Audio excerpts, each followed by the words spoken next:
Today's objectives: to learn about new features that have been released for Power BI Desktop since April 2020. Let's take a look at the reporting features that were added. Curate featured tables for Excel, apply all filters, enhancement to change detection, drill through button action is now generally available, enhancements to page navigation action, markers on line area and combo charts, accessible reports, support for shapes and images for page navigation, buttons now support fill images, drop shadow support for visuals, filter pane migration, data bars for new tables and matrix, visual font family setting, horizontal image slicer, and combo chart formatting updates.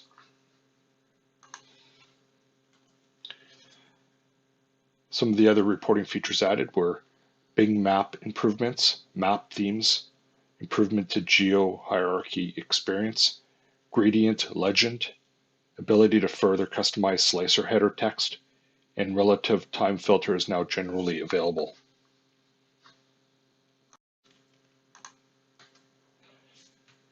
Analytics and modeling enhancements, enhancements to the Q&A feature, field synonyms, visual renames as suggested synonyms, orange underlines for ambiguous terms, and updates to the Q&A pop-out.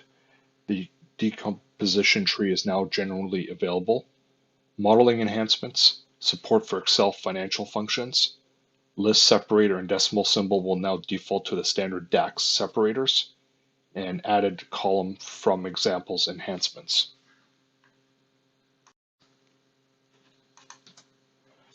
Some visual enhancements. Azure Maps visuals are now in preview. Bubble layer, 3D bar chart layer, reference layer, custom tile layer, and real-time traffic overlay. There's also been enhancements for third-party visuals from XViz, packed bubble chart, updates hierarchy filter, and also Power Apps visual is now compatible with all languages supported in Power BI.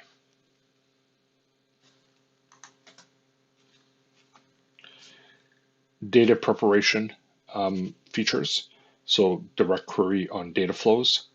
Web by example now automatically suggests tables by default. Also enhancements to query diagnostics. And there's a global option to disable automatic type detection. Let's demo some of these new features. The first feature we're going to demo is the apply all filters. Where this is good is where you're trying to optimize the filter pane for query reduction. You now have a apply all filters changes at once versus applying them individually.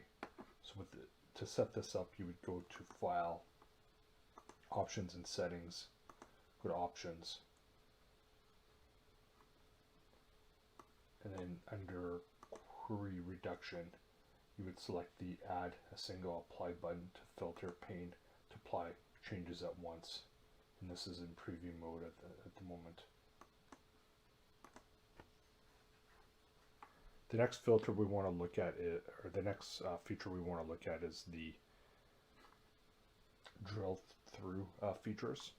So the first one being is now we have shapes that allow for drill through. So if I select add a shape to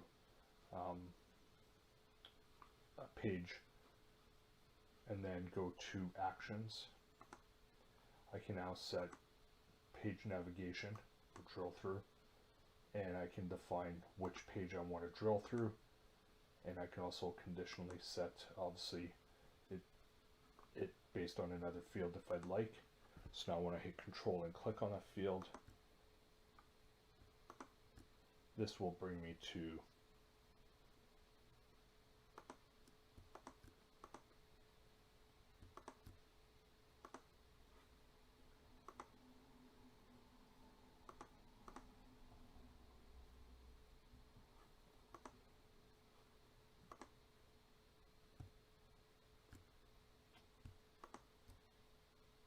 the industry margin analysis report.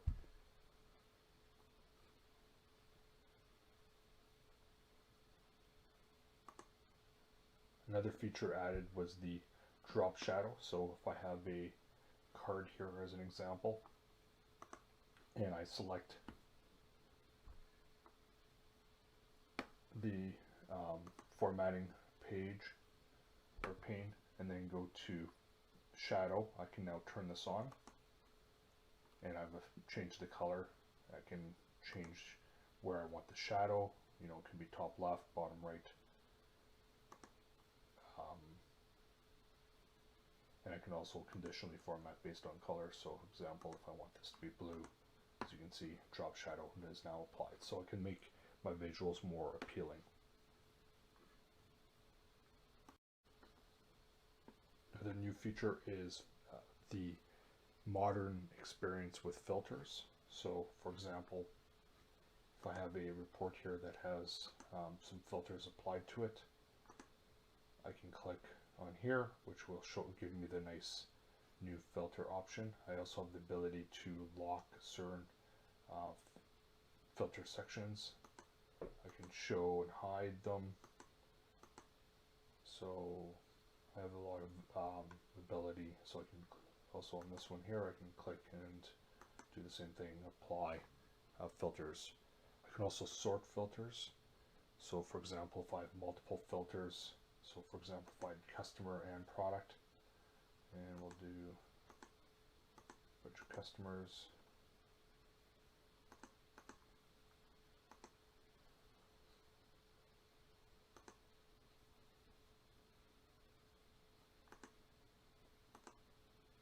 I'll see that I have customer filter listed here. I also have product. We will unselect blank. So as you can see, I have multiple filters, and I can change the sort option of these filters. So I can have products show above the customer filter. I can also rename filters. So if I didn't want this called product and I wanted it called item as an example, I could change that filter. So now when I go to my filter list, I will see item versus product. I can also have theme and formatting options available for my filters, and I can capture filter pane state in a bookmark. I can also hide and show filter pane for end users. So a lot of different changes have been made to the filtering modern experience. I can also search for filters if I'd like. Another new feature is data bars for tables in matrix. So for example, if I have a table here, or matrix I should say, I can turn on these data bars to show. And how I would do that would be if I right click on my values and go to conditional formatting, I can select data bars, for example, and apply the data bar, and it'll actually show the data bar. Same thing with total revenue, conditional formatting. So let's remove all the conditional formatting on the total revenue, and once again right click, conditional formatting, data bars. I can set these, change the color, whatever I'd like to do, hit OK. Now it's applied the data bars. So obviously more sales of this product versus this other product. Markers on lines or area charts. So I have a line chart here. To turn this on, I'm going to the formatting pane, and then going to the legend.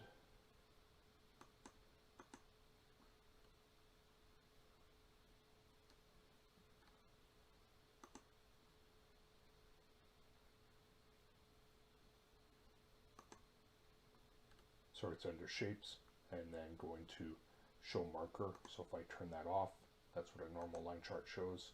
I can turn on the marker, change the shape of the marker, marker size. I can make that larger, smaller. So get the idea. I can also change the font family, so I can click on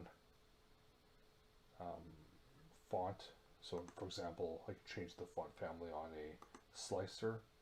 If I go there and go to general, so the header, for as an example, I could change the font family there. So I could change, make it black Arial, change the header, and this is available on a bunch of different visuals, so I can change the font family more easily now on different visuals.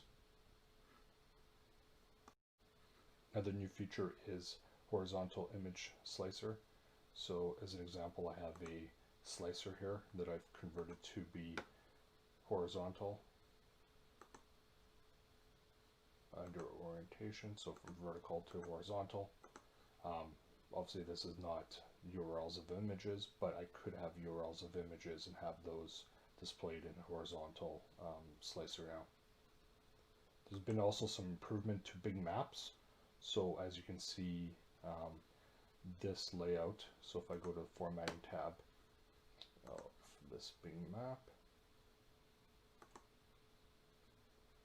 I can now change map style. So the normal map style would be the road style, which looks like this. Then I now have an aerial view, which looks like that. And I can obviously hover over this, zoom in on the map, see the cities, drill down, so a little more detail. Let's see the actual cities and roads.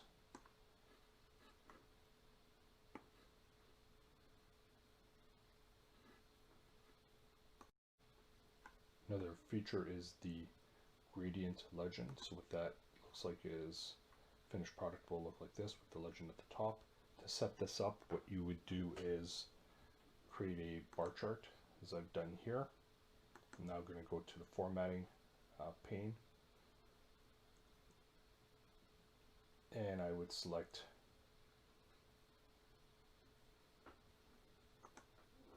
the legend in this particular case.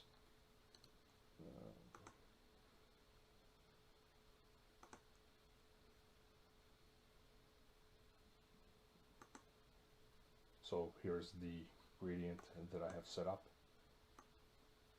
Let's turn this off.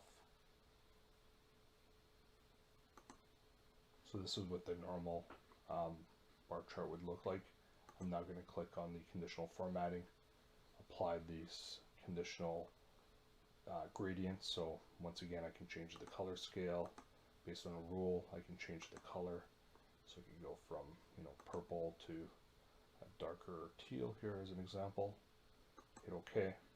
Now I have a gradient. To actually turn on the legend, I obviously click this button here to turn on the legend, and because I'm using conditional formatting with a gradient, it is applying the legend at the top of the visual. Another new feature is slicer header.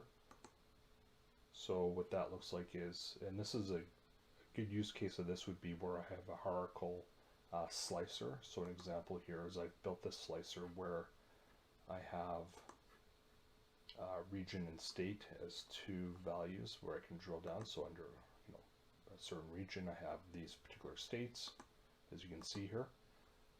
Normally, under the formatting options, I would have the header, title of the header would be based on the value. So let me get rid of this. And I can actually set what I want the title to be here. So let me actually delete this entire slicer, and we're going to re-add that to the page. So let's drag region and state, turn on the slicer. So normally it's going to look like this. The title will be region, state, or whatever I have as title. And then I can go to the formatting pane, select slicer header, and actually change the title text here to location as an example. Change the font color, background, so I can make this red if I wanted to. now when I'm applying that slicer. So let's see, a little more detailed. Webinar recap. We reviewed all the new features released since April 2020. Please go to powerbi.microsoft.com and go to the blog to see all the features released by month.